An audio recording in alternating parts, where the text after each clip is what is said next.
For more, I'm joined from New York by Richard Skinner, a former firefighter who was volunteering with the Fire Chiefs Association when he responded to emergency calls from the Trade Center site.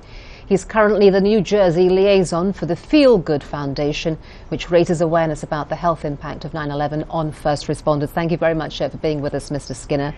So what is the status? Hello, thank you for having me. What's the status of the bill? Where does it stand right now?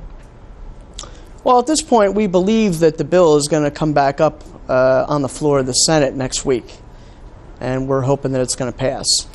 You know, of all of the things I suppose that politicians could play politics with, that you wouldn't expect to find this one on anybody's list. So what do you think's going on here? Well, what they're basically doing is they're playing politics with people's lives.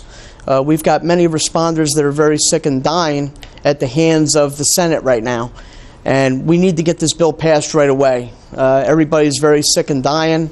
Our health care is going to run out if this bill doesn't pass, and we need the bill passed immediately. And what are your thoughts on how the media has covered this story? Well, to be honest with you, after 9/11, I'd say within 6 months after 9/11, the media attention pretty much stopped. And I just want to thank you folks for covering it, because I haven't been approached by any other international news organization such as yourselves, and I'm very appreciative that you had us on. So if something like this was passed, how would it help you personally?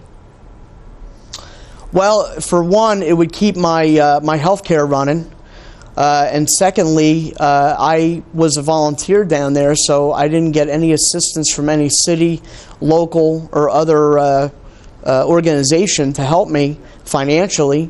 So it would be great to have some money coming in to take care of me and my family. I just happen to be blessed that I have a wife that works full-time, and I do have a small business that I'm working with now, but it's nothing near what I was making on 9/11. So naturally that would help. And I'm curious, you were a self-described Republican but no longer, is that correct? That's correct. What basically happened was, the way we were treated in Washington, D.C., every time we walked into a Republican's office, I just kept getting frustrated more and more. And my twin brother is a diehard Republican, and I was a Republican, and I just got really mad the other day and went down to my county courthouse in South Jersey and said I want to change my designation, and I changed it to Democrat because I was just so upset with the way we were treated. How do you think that Americans, sort of generally, are they sort of sympathetic about the situation, or is it kind of, you know, a sort of no longer on their radar?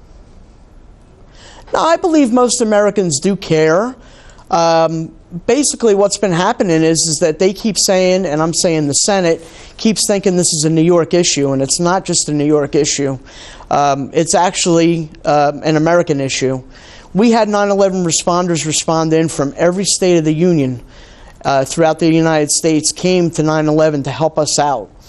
We were working with smoke jumpers from Alaska, working with firefighters from Hialeah, Florida.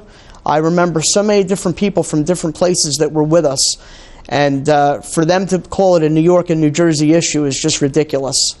I'd say we had probably 1,700 responders that I'm responsible for in the state of New Jersey, and then the rest of them that are in the program are mostly, you know, New York, but then also the rest of the 50 states.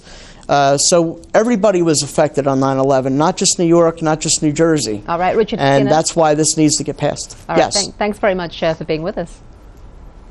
Okay, thank you very much.